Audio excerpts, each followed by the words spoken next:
কিরে বাবু, ডিম সেদ্ধ নিবি না? নেব তো। হ্যাঁ, দারুণ।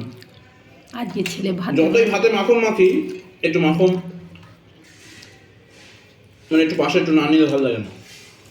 আমরা ওটাকে বলি বন্ধুরা জানো, চাকনা।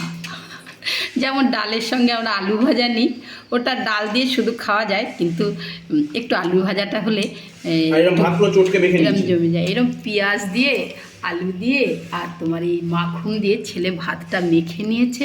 এর সঙ্গে যদি একটু পাঁপড় হতো না। হ্যাঁ হ্যাঁ, পাঁপড়টার সময় হলো না। তুই তো বললি মা করতে হবে না, এখন বলছিস মা পাঁপড় হলে ভালো হতো। বোঝো ছেলের কাণ্ড।